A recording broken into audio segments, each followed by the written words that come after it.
Buenos días, gente. Las buenas noticias no paran. Y en histórica fecha, un día que ha pasado a la historia como aquel en el que los cubanos se levantaron pidiendo libertad y la dictadura castrista no le quedó otro remedio que exponerse ante el mundo de los crímenes que comete. Porque durante décadas, es cierto, hay que reconocer que el castrismo ha hecho malabares para ocultar sus crímenes o para cambiar la historia de sus crímenes. No obstante, ese día, hasta sus más acérrimos defensores tuvieron que hacer mutis o mirar hacia otro lado. El gobierno de Estados Unidos acaba de sancionar a no solo la Canela, la mascotica de los Castro, sino al ministro del Interior, al ministro Lafar, y a ciertas instituciones que sirven para, primera función, es enriquecer a los militares, y la segunda es para recaudar dinero para la represión de los cubanos. Y por supuesto, miles de nombres o cientos de nombres que no se conocen de personas que se dedican en las prisiones a torturar. Porque sí hay que reconocer dos cosas. La primera es que durante décadas también la dictadura cubana se ha dedicado a la opresión, la represión y la tortura. Y lo hace muy bien. No en vano los prisioneros políticos, mayoritariamente, porque no solo los prisioneros políticos han estado allí, reconocen o llaman a villamaristas la Lubyanka cubana, en referencia a la Lubyanka soviética. Y ya sabemos qué pasaba allá, pero también sabemos qué pasa ahí, aunque muchos miremos por otro costado. Son especialistas en destruir personas, tanto físicamente como psicológicamente. Y entonces, aunque puede ser simbólico, tenemos que tener claro, aunque puede ser simbólico, esta sanción no deja ser un paso más en contra del castrismo, que cada día más se debilita. Incluso ha salido Bruno Rodríguez a defenderlo, que sí, que Estados Unidos puede sancionar a los dirigentes revolucionarios, pero que no puede doblegar al pueblo cubano. Tiene razón, Bruno. Como mismo Fidel Castro decía que en Cuba no había un solo preso político, había miles, que en Cuba no había un asesinato político, había miles, asimismo tú tienes razón. En Cuba el gobierno de Estados Unidos no puede doblegar al pueblo cubano. No, de eso se encargan ustedes, hijo de puta. De eso se encargan ustedes, que son los que oprimen, reprimen, asesinan y encarcelan a los cubanos. A José Daniel Ferrer lo torturaron el 11 de julio. ¿Entiendes? No son los norteamericanos, no es otro país, son ustedes. Mucha razón. Gracias, Bruno Rodríguez. Tienes toda la razón. Y decía que pues estas sanciones pueden ser simbólicas porque no van a destruir el castrismo. El castrismo, de hecho, lleva la semilla de la autodestrucción. Ahora recuerdo lo aburrido de cuando éramos estudiantes de la idea marxista de qué es lo primario, la materia o la idea. Según los marxistas, la materia, y todo está condicionado a la materia, y según los idealistas, la idea. Pero yo voy a hacer una distinción aquí, hablar de, como les decía, de algo aburrido. Cuando tú ves Cuba, ¿qué tú ves?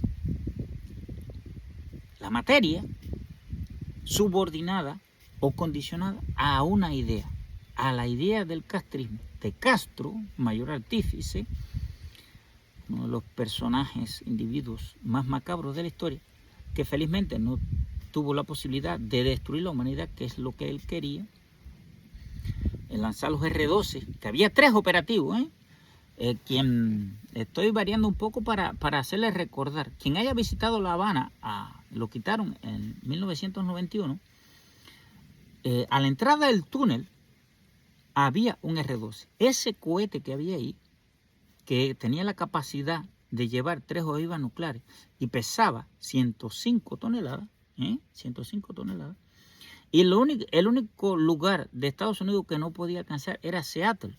Había 3 operativos y Castro quería lanzarlo. Suerte que Khrushchev dijo, este sádico, es verdad que para ellos, para los soviéticos, Estados Unidos era el enemigo, la democracia es la enemiga, la libertad es la enemiga, pero no por eso vamos a destruir la humanidad, porque no solo los vamos a matar a ellos, también nos vamos a matar a nosotros, y después la radiación se va a encargar de destruir lo que quede del planeta.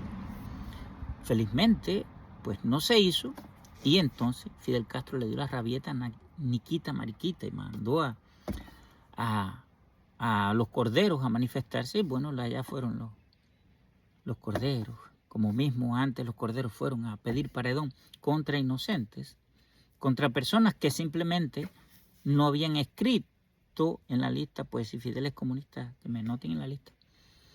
Y 20 años por esas prisiones, por esas personas, y la gente, pues los fusilen. Esa misma gente que hoy no tienen comida, no tienen electricidad, no tienen agua, pero aún así pueden echarte para adelante si te ven escribiendo un cartel: Díaz-Canel Cingao, abajo el castrismo, abajo la dictadura. Pero bueno, lo más importante, se dan pasos, pequeños pasos, pero que en las condiciones que tiene la dictadura, pues resultan bastante dañinos. Por eso patalean tanto, ¿no? Y creo que es remarcable que la administración Trump está reconociendo que el centro de desestabilización de nuestro hemisferio, incluso más allá, en África incluso, siempre ha sido La Habana.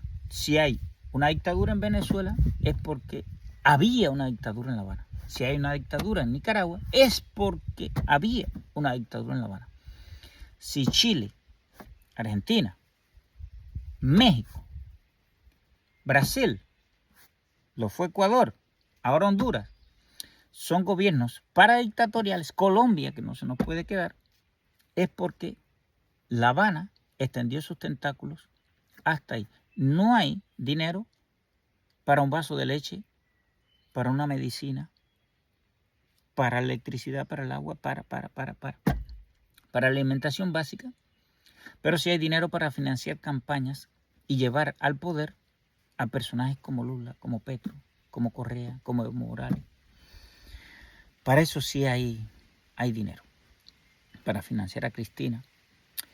Pero felizmente esos pequeños pasos que está dando la administración Trump son pasos inéditos que no se habían dado y que están tomando la dictadura en un momento en la que no se siente bien económicamente. No les queda otro remedio que resistir a ello, pero a los cubanos sí nos quedan más opciones. La opción castrista de resistan, que esto va a mejorar, pues no es una opción, porque ya sabemos ni que va a mejorar, ni tenemos por qué resistir. Vamos a resistir cuando Castro, la familia Castro, no tenga 900 millones fuera de Cuba. En ese momento vamos a resistir. Pero lo tiene a costa del sufrimiento de millones de cubanos, de la vida de cientos de miles de cubanos y la prisión de cientos de miles de cubanos. Así que nada, caballero, las buenas noticias siguen. Vamos a ver, porque a Trump le quedan más de 3 años de gobierno. Vamos a ver cuánto le queda en la dictadura. Tenemos que hacer nuestra parte, es sabido que tenemos que hacer nuestra parte, pero ya aparecen carteles pintados, ya aparecen cañaverales quemados, incluso algunos miembros del Ministerio del Interior han pagado caro. Pues un paso. ¿Es la violencia la opción? No. La opción, ¿saben cuál es? Es entregar el poder, ser procesados por la justicia, porque como decía ayer, no puede haber borrón y cuenta nueva, porque el crimen no prescribe, y reconstruir Cuba, que llevará físicamente la infraestructura, quizás en 10, 15 años pudiera ser todo reconstruido. La Alemania, la Europa, después de la Segunda Guerra Mundial, en 1960, para 1960 estaba reconstruida. Ahora lo que pasa es que después de la caída del socialismo, ustedes pueden ver que los ex países socialistas no se pueden reconstruir, porque eso va aquí. Y en Cuba va a llevar años. Nunca, jamás será como antes, pero podemos lograrlo. ¿Tomará años? Sí, ¿Lo haremos? Sí. ¿Reconstruiremos Cuba? Sí. ¿Restablecemos la cubanía? Sí. ¿Tomará años? Sí. Pero para eso hace falta algo. Y es que el castrismo deje de existir. Así que como siempre, caballero, gracias Donald Trump. Je me lève les chapeaux.